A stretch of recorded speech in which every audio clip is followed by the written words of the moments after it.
శ్రీమాత్రే నమః శ్రీ గురుభ్యో నమః. మన ఛానల్కు స్వాగతం.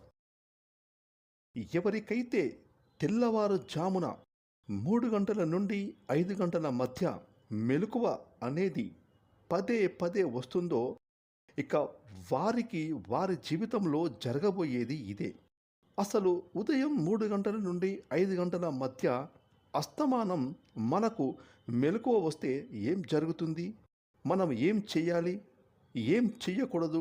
అసలు ఆ భగవంతుడు ఎందుకు ఈ సమయంలోనే మనకు పదే పదే మెలకువను కలగజేస్తాడు అనేటటువంటి ఆసక్తికరమైన విషయాలను ఇప్పుడు ఈరోజు ఈ వీడియోలో మనం తెలుసుకుందాం. కాబట్టి ఈ వీడియోని ఎక్కడ స్కిప్ చేయకుండా చివరి వరకు చూడండి. అప్పుడే మేము మీకు ఏం చెప్తున్నామో పూర్తిగా అర్థమవుతుంది. అలాగే మీ ఒక్క లైక్ అండ్ షేర్ మాకెంతో సపోర్ట్ అండ్ ఎంకరేజ్మెంట్గా ఉంటుంది. ఇక సహజంగా ఏదో ఒక రోజు ఉదయం 3 గంటల నుండి 5 గంటల మధ్యలో మనకు మెలకువ వస్తే గనక పర్వాలేదు, కానీ అదే మనకు ప్రతిరోజు కూడా ఉదయం 3 గంటల నుంచి 5 గంటల మధ్యలో అస్తమానం మెలకువ వస్తూ ఉంటే దానికి అర్థం ఆ భగవంతుడు ఈ సమస్త సృష్టిని సృష్టించేటప్పుడు ఆయన కొన్ని పనులను అసంపూర్తిగా అలాగే వదిలివేశాడు. ఇక ఆ పనులకు సంబంధించిన ప్రశ్నలను మిస్టరీగా వదిలివేశాడు. ఇక ఎన్నో రహస్యాలను పరిష్కరించకుండా అలాగే వదిలివేశాడు. వాటికి సంబంధించిన బాధ్యతలను మానవులపైనే వదిలివేశాడు ఆ భగవంతుడు. అలా ఎందుకు ఆ పరమాత్ముడు చేశాడంటే, అసంపూర్తిగా వదిలివేసిన పనులను ఈ భూమండలంలో ఈ మానవులు ఏ విధంగా పూర్తి చేస్తారు? ఇక రహస్యంగా ఉంచిన ప్రశ్నలకు సమాధానాన్ని ఏ విధంగా వెతుకుతారు?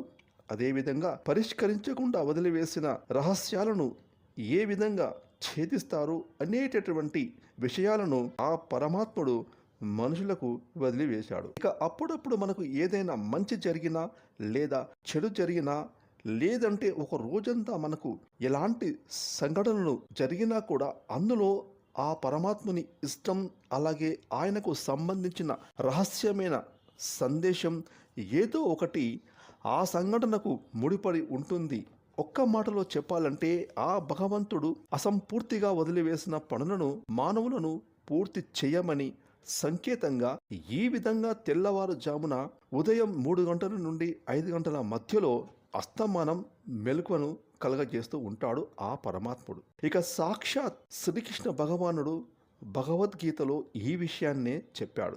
అయితే ఈ విధంగా ప్రతిరోజు కూడా ఉదయం 3 గంటల నుండి 5 గంటల మధ్యలో మెలకువ వస్తూ ఉంటే ఆ పరమాత్ముడు ఈ సంఘటనలకు సంబంధించిన ఏవో కొన్ని విషయాలను ఏదో ఒక రూపంలో మనకు తెలియజేస్తాడు.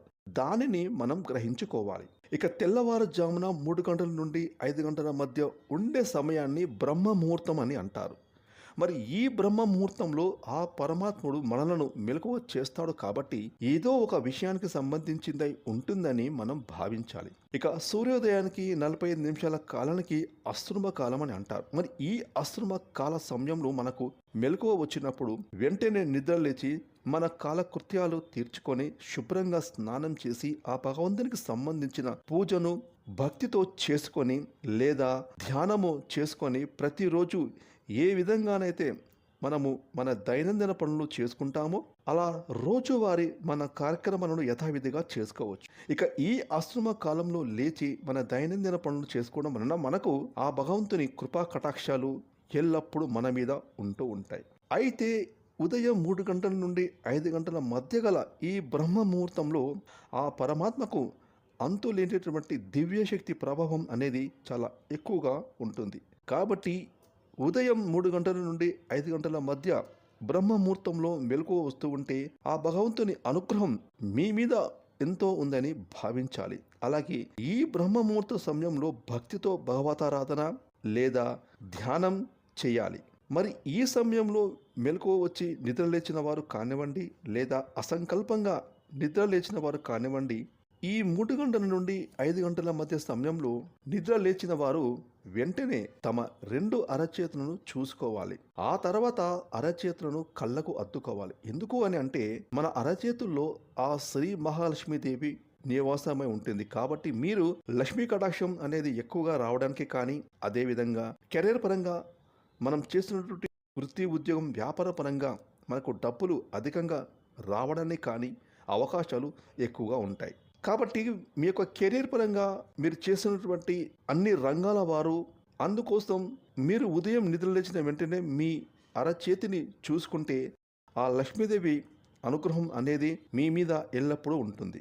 ఇక ఈ యొక్క సమస్త సృష్టిని సృష్టించింది ఆ బ్రహ్మదేవుడు. కాబట్టి 3 గంటల నుండి 5 గంటల మధ్య ఉన్న సమయాన్ని బ్రహ్మముహూర్తం అనగా బ్రహ్మముహూర్తాన్ని ఈ సృష్టి యొక్క నిర్మాణం సమయంగా భావించవచ్చు. ఇక ఈ సమయంలోనే విశ్వాన్ని సృష్టించే కార్యం ప్రారంభమైంది. కాబట్టి ఈ సమయంలో మీరు మీ లోపల బలమైన శక్తిని సృష్టించుకోవచ్చు. అంటే మీ లోపల నుండి మీరు మరింత ఆత్మవిశ్వాసంతో ఎంతో దృఢంగా తయారవ్వవచ్చు. మంచి మంచి అందమైన ఆలోచనలు, కొత్త కొత్త ఆలోచనలు చేయవచ్చు. ఇక మీరు విద్యార్థులు గనక అయితే ఈ బ్రహ్మముహూర్తం సమయంలో చదువుకోవడం వలన మీరు చదువుకున్నది మీకు చాలా వరకు బాగా గుర్తుండిపోతుంది. ఇక మీరు గనక వృత్తి, ఉద్యోగం, వ్యాపారస్తులు అయితే కనుక మీరు మీ ఆఫీసుల్లో ఆ రోజంతా చేయవలసిన పనుల గురించి ఒక ప్రణాళికను రూపొందించుకోవచ్చు. ఇది ఎంతటి గొప్ప సమయం అంటే గనక ఈ కొద్ది సమయంలోనే మీరు చాలా ఎక్కువ పనులు చేసుకోవచ్చు. ఎందుకంటే ఈ సమయంలో మీ ఫోకస్, మీ కాన్సన్ట్రేషన్ అనేది చాలా ఎక్కువగా ఎంతో శక్తివంతంగా పనిచేస్తుంది. దాని వలన మీ యొక్క జ్ఞాపక శక్తి ఎంతగానో మెరుగుపడుతుంది. ఈ విధంగా మీ పాజిటివ్ థింకింగ్తో మీ యొక్క దినచర్యను ప్రారంభించి అన్ని విధాలుగా మిమ్మల్ని మీరు పునర్నిర్మించుకొని ఆ భగవంతుణ్ణి మీ సమీపంలో లేదా మీ లోపలే ఉన్నట్లుగా అనుభూతిని పొందవచ్చు. అయితే ఉరుకులు పరుగుల గల నేటి రోజుల్లో ఉదయం 3 గంటల నుండి 5 గంటల మధ్య గల బ్రహ్మముహూర్తంలో నిద్ర లేవడం అనేది కష్టంతో కూడుకున్న పని. అలాగే ఎంతోమంది ఎంత ప్రయత్నం చేసినా కూడా ఈ బ్రహ్మముహూర్తంలో నిద్ర లేవలేకపోతూ ఉంటారు. ఇక ఇలాంటప్పుడు మీరు నిద్రపోతున్నటువంటి ఈ సమయంలో ఉదయం 3 గంటల నుండి 5 గంటల మధ్య బ్రహ్మ ముహూర్తంలో మీకు కానీ సడన్గా మెలకువ వచ్చింది అంటే అది మామూలు విషయం కానే కాదు. మీరు ఖచ్చితంగా ఎంతో అదృష్టవంతులు అని చెప్పవచ్చు. ఎందుకంటే గనక ఈ సమయాన్ని ఆ భగవంతుని సమయంగా భావిస్తారు.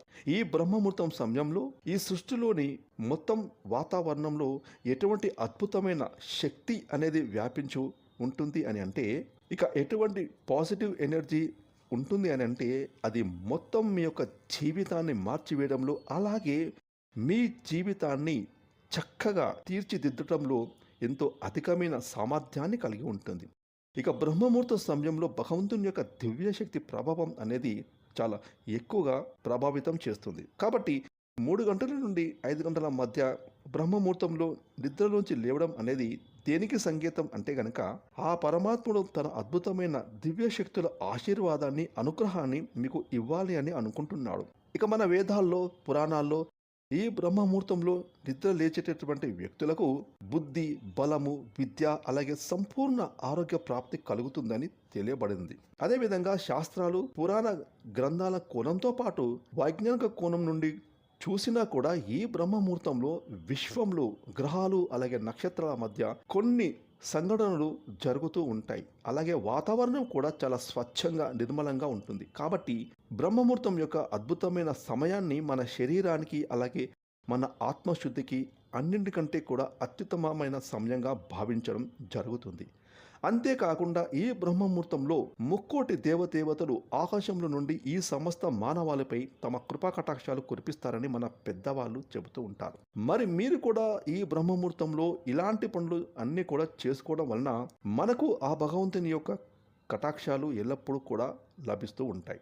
చూసారు కదండి, మీకు కూడా ఉదయం 3 గంటల నుండి 5 గంటల మధ్య బ్రహ్మముహూర్తంలో మెలకువ వస్తూ ఉంటే గనక ఆ పరమాత్ముడు తాను అసంపూర్తిగా వదిలివేసిన పనిని మీ చేతుల మీదుగా పూర్తి చేయించాలని మాత్రమే అని మీరు భావించాలి. ఆ సమయంలో మీకు గనక పదే పదే అస్తమానం మెలకువ చేస్తూ ఉంటాడు.